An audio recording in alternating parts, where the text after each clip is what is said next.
Mandi-mandi.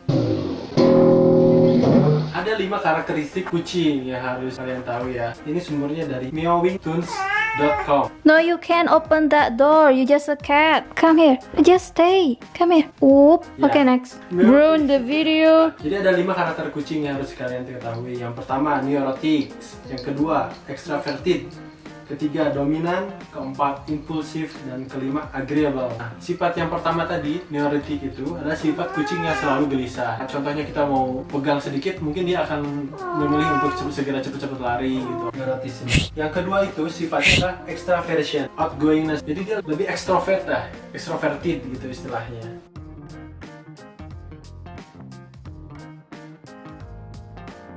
Nah, yang ketiga itu tipe kucingnya adalah dominan.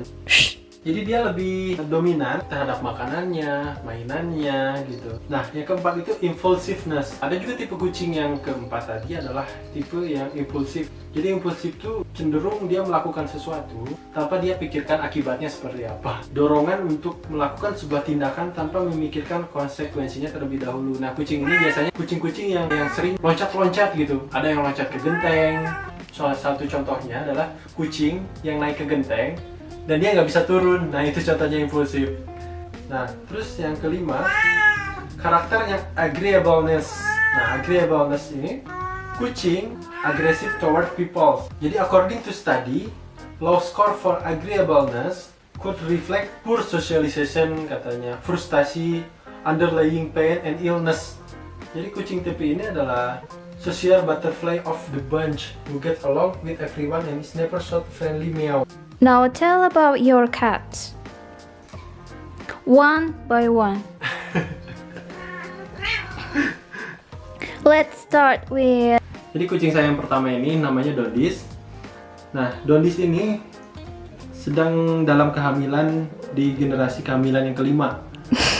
Jadi ini semua adalah anak-anaknya, kalau kalian lihat semua ya, sekitar saya ini dia anak-anak Dondis. Sebetulnya tipe Dondis ini tipe Persia, tapi campuran sebetulnya sama lokal cat. Nah, Dondis, can you move here? oh, hati-hati ya, Judes tipenya Dondis ini. Sebetulnya saya punya kucing semenjak saya umur sekitar 2 tahun. Ibu saya sering bawakan saya kucing dan saya suka. Semenjak saya kecil saya sudah suka kucing, dan sekitar mungkin sampai terakhir nih generasi Dondis saya kuliah. Dondis punya 4 generasi. Generasi yang pertama itu kebetulan karena ada disease atau ada virus, dia mati semua 4 anaknya. Terus generasi kedua, ini adalah generasi keturunan Dondis yang kedua. Dia udah campuran Dondis dengan kucing lokal yang warnanya kuning. Makanya dia dominan warnanya kuning dan putih, karena ayahnya warnanya kuning dan putih. Dia umurnya sekarang itu udah 1,5 tahun teman-teman. Selanjutnya generasi dari Dondis yang ketiga. Generasi Dondis ketiga itu Marcel. Marcel ini umurnya sekarang sekitar 8 bulan. Nah, ini pun generasi kedua dia yang lewat tadi. Ini generasi kedua juga ya, Lulu. Umurnya 1,5 tahun. Nah, ini generasi ketiga itu tadi Marcel. Dia dominan hitam karena bapaknya itu warnanya hitam juga. Kawin sama Dondis gitu.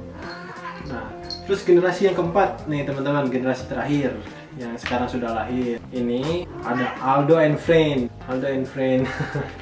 Nah, generasi ini umurnya baru 5 bulan. Nah, oke. Jadi ini semua adalah kucing yang saya miliki sekarang. Kebetulan memang diurus sama ibu saya sendiri, dan dia yang suka banget sama kucing sebetulnya. Dan namanya pun kalian tadi dengar ada yang namanya Aldo, Marcel. Itu bukan saya yang kasih nama ya teman-teman. Ibu saya yang kasih nama. Jadi sorry kalau itu agak cringe gitu ya, karena ibu saya yang kasih nama. Dan di sini kenapa saya pelihara kucing sebanyak ini? Kenapa saya suka kucing sebanyak ini? Walaupun ini bukan kucing yang mungkin teman-teman tahunya kucing yang bagus itu misalkan Persia, Angora, atau kucing-kucing. Tapi saya cenderung apapun jenis kucingnya saya suka teman. Mau kucing lokal atau kucing kampung, karakteristik dia seperti apa tergantung kita memeliharanya, tergantung kita ngasih makannya, tergantung kita arahin di mana mereka harus pup. Mereka nurut kok, mereka bisa pup sesuai arahan yang kita mau gitu. Mereka terbiasa nantinya pup misalkan harus di pasir atau harus di kamar mandi. Itu bisa teman-teman diarahkan. Mungkin itu aja video sekarang teman-teman. Jadi itu share tentang kucing. Kalau kalian yang suka kucing atau mulai tertarik dengan kucing, it's good for you. Itu bagus selama kalian bisa manage dengan baik ya, makannya, pupnya. Jangan lupa juga berkala, kasih vitamin teman-teman. Terus harus divaksin juga, itu penting. Dimandiin juga, itu penting. Jadi rawatlah pets kalian atau binatang peliharaan kalian. Sebetulnya nggak cuma kucing, anjing pun dan binatang lainnya dengan sebaik-baiknya. Thank you for watching. Thank you for watching.